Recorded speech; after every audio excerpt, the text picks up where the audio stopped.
And so, those are some things that are going on as we think about the church in this era. But next slide, here's part of what people in the church are thinking and the way that people in the church are responding to this. In the 4th century, Constantine is converted. The great triumph. Constantine is converted to the faith in AD 312, and by AD 380, Christianity is the official religion of the Roman Empire. Constantinople is founded as a city of cathedrals. The church is victorious in the 4th century. And for many people, this is the outcome, the thing that the church has been focused on since the 1st century. That, Paul, was a missionary who visited and planted churches in these various cities, and he is always working towards Rome. And he goes to Rome, and he strengthens the church at Rome. And that this is, he preaches the gospel to Caesar, probably, and that this leads, more than 2 centuries later, almost 2.5 centuries later, to an actual conversion of the emperor himself and to a functional conversion of most of the empire. And so this is seen by many people in the church as the culmination of the thing that Paul set in motion back in the 1st century and the thing that the New Testament is pointing to. The conversion of the known world, the conversion of the empire. Both Paul and Peter in epistles are writing about things that have to do with the Roman Empire. Peter is saying, pray for the emperor, and now the emperor has become a believer. And Christianity is the official religion of the empire. And so this is seen, the church victorious, and is seen by many in the church as the thing that Peter started at the Pentecost has now reached the end of the age. And so there are people, particularly towards the end of the 4th century, who are thinking the end of all things may be imminent. His return may be at hand. We have achieved the great victory that God has set in motion. When I read the New Testament, I see the things around me as the culmination. Of course, in the 5th century, all this is basically turned on its head. Tribal peoples break through the Rhine and the Danube frontiers of the Roman Empire, the Great Migration, people call it, all these tribal groups being pushed west by the Huns primarily, leads to collapse of the Roman Empire in the west. The barbarians are truly at the gates. And the city of Rome falls to outsiders for the very first time in the 5th century. Early in the century, it's sacked by Alaric and the Goths. In the middle of the century, it's sacked by the Vandals. By the end of the century, it's been conquered by the Ostrogoths and turned into their city. And this is the first time that Rome has ever fallen to outsiders. Before this, it's always fallen to another Roman army that came as part of a civil war. That's the only time that Rome has been conquered before the 5th century. And so there are people, plenty of people, not just Romans, but people in the church that think that the city of Rome is very special because it has never been conquered by outsiders. And then in the 5th century, 3 times. And so this, for many people, is very difficult to understand, very difficult to deal with. Augustine writes, the city of God, as his place at Hippo is increasingly under threat. And by the time Augustine is laying on his deathbed, Hippo is under siege by the Vandal tribesmen who are overrunning North Africa. And the city of God in this book, he's seeking to understand this collapse and pointing the church that, you got to stop thinking about political and military victory and conquest in this life and think about God and God's victory and God's city and God's kingdom. because many in the church, Augustine thought that many people in the church were really focused on the political and military things of the day and conquest in the day, and were thinking of the church as a conquering force. And Augustine says that's wrong. So, and that wasn't people who were watching cable news, but this is an era when people had begun in the church had begun to really identify with the Roman Empire in many ways. And so by the end of the 5th century, people in the church are wondering, is the apocalypse at hand? Is this the judgment of God upon us? Have we gone astray in some way, and are we being somehow punished here? The empire endures in the east. Constantinople has become the new Rome in many eyes, and people think of that. That's now where the emperor is, and the patriarch there has become a very important leader in the church. But in the 5th century, it seems like all things fall apart to many people in the church. Even in people in Constantinople are hearing in so many faraway places that have been associated with the church for so many years that have now been overrun by non-Christian barbarian tribesmen. But in the 6th century, the church makes huge inroads in converting many of these tribal people, the Ostrogoths, the Visigoths, the Franks, the Vandals. Many of these people are converted to the faith. The Franks are converted en masse. The king of the Franks becomes a Christian and decrees that all the Franks are now Christians. And so this becomes a challenge to the church to get all these people into some kind of basics of the faith. And the Emperor Justinian in the middle of the 6th century becomes this heroic figure because from Constantinople he marshals great forces and with great generals conquers most of what had been the Roman Empire. He reconquers Italy and throws the Ostrogoths out. He reconquers North Africa and destroys the Vandal kingdom. He engages in great wars with the Persians and pushes the imperial borders east again. And so people look to Justinian and think, okay, Justinian has restored, and the thing that happened in the 5th century was just a thing, it was just a passing thing. It was just a century of difficulty, and now we're back. Now good things are happening, and we are back where we should be. And there's a failure to understand in the era of Justinian, the people that are in the Eastern Roman Empire think, in many cases, that we're doing God's work. But they're battling the Persians, and there is a significant church in Persia. The church in the East is strong. The church in Persia is a minority, but it's more than a third of the population are Christians.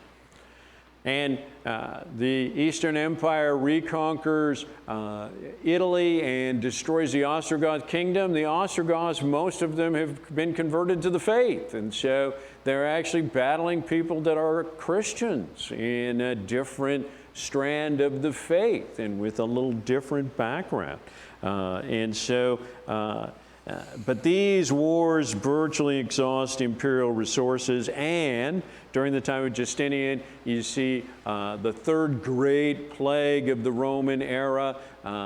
There's the 2nd century plague and the 3rd century plague. The 6th century plague is worse than either of the other two. The other two are probably smallpox and measles. The 6th century plague is bubonic plague, and it kills maybe half the people in the Eastern Empire, which is gigantic. I mean, this is desolating. And the bubonic plague, of course, does not impact tribal peoples that live in isolated places in the desert, like Arabs. And so it leaves a century later a situation where the Arabs have grown strong and others have grown weak.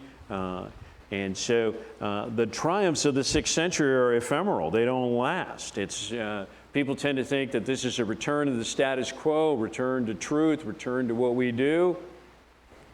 But it's really not the case. It's something that lasts for a few decades and then is subsequently swept away. Because there's no real strength there. And so in the 7th century, we see this Islamic onslaught that finds Persia fatally weakened, that Syria is easily plucked. There is a defeat of one army, one Romani, as the people, the empire based at Constantinople calls themselves. They have one army in Syria, and that army, when it is defeated, partly because the locals, the local forces that are part of that army decide to change sides during the battle, which collapses one side of the Roman army's position. But in that battle, the Muslim forces gaining an advantage don't put themselves in a position to accept some kind of surrender or make a deal. They trap the Roman army there and proceed to slaughter virtually every man in it. So that there will not be the ability to reconstitute an army in Syria to revolt against them or to come back at them in the future. And so from the perspective of the Eastern Roman Empire, the Byzantine Empire, this is an entirely new situation with an entirely new enemy.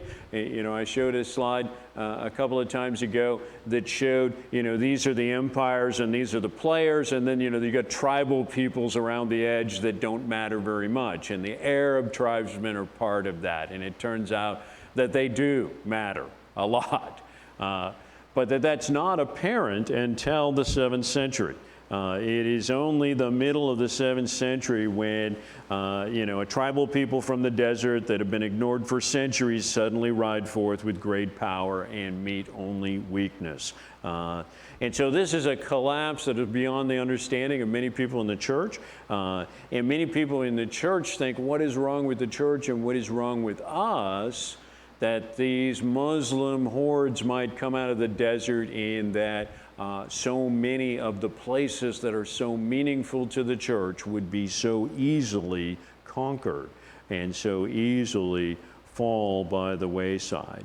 And it is a century into the 8th century, and Charles Martel at Tours, before there are stirrings of any kind of effective Western response to this. And so this gets people asking, how can this happen? What response is even possible? And there are people, of course, that are thinking, well, 2 centuries ago, these barbarian invaders came in, and once they came in, we were able to sit down with them and talk to them and convert them. But the Muslim invaders uniformly reject the gospel. They are not like the tribal conquerors of 2 centuries earlier. And so people begin to think that, is this a true apocalypse, or is this a great judgment on the church?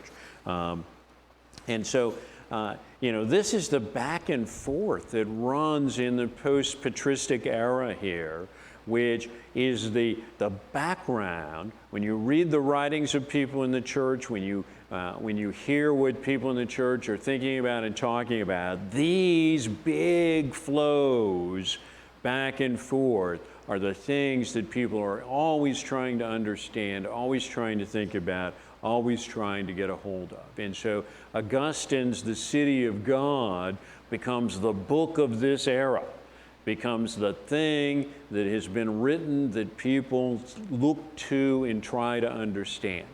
But there is something else going on here, and that is Islam is really different than Christianity in a number of ways that are very important to these outcomes. So next slide.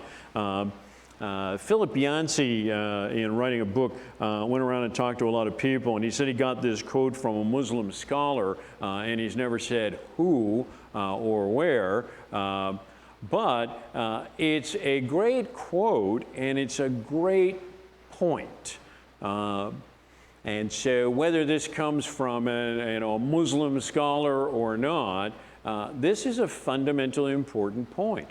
The Quran is written with the perspective that the Muslim people, the people of Islam, will be in the majority and they will run the society. And the Quran does not have anything really to say to Muslims who are not in charge. It assumes that Muslims ought to be in charge. But the New Testament says almost nothing about how we ought to run and order a society if we are in charge. The New Testament mostly assumes that we will be persecuted, that we will be a minority, that we will be dealing with many Gentiles, with many unbelievers, that we will be surrounded by people that we need to carry the gospel to. And that's a really fundamentally different way of thinking and dealing with the world. And this is one of the reasons perhaps why the church has gotten into so much trouble when it's had secular authority.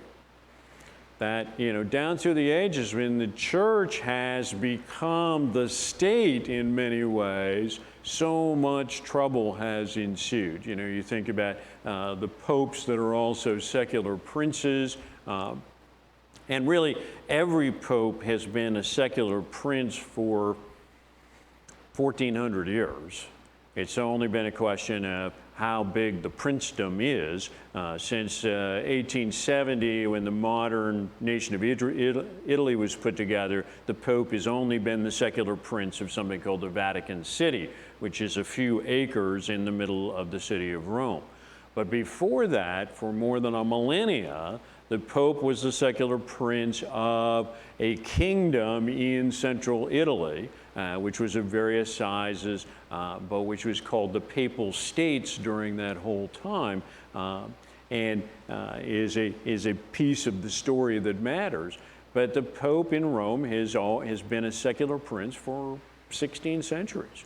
And so in that role, popes made a lot of terrible decisions and did a lot of terrible things. One of the reasons Martin Luther does what he does at the Wittenberg door is there's a pope at the time who rides around on horseback in his armor and who spends most of his time leading his army in local wars in central Italy. And part of Luther's pushback, part of Luther's thing about the Pope is not just that, there's corruption in the church and the selling of indulgences is wrong, but he's got this sense of the Pope as a sort of a knight riding around, sort of a medieval character in his armor, leading his army into battle. And Luther keeps thinking there's something not quite right about that. There is something that is not supposed to be that way. So Muslims, as keeping with this quote, Muslims, if they're in the minority, they tend to see themselves as sort of a majority in waiting. That, when we come into power, we will. And of course, this is one of the reasons why within Islam, male-female relationships are set up to try to maximize the number of children that a woman will have. And this is part of, there's a great understanding within the deeper Muslim perspective that, the people that have children are the people that own the future. And if you have a lot more children than the other people, you own the future and they will not. And so this is something that there have been times in the church where we get a hold of this and where we understand that having children is an act of hope and an investment in the future, an investment of where we are to come.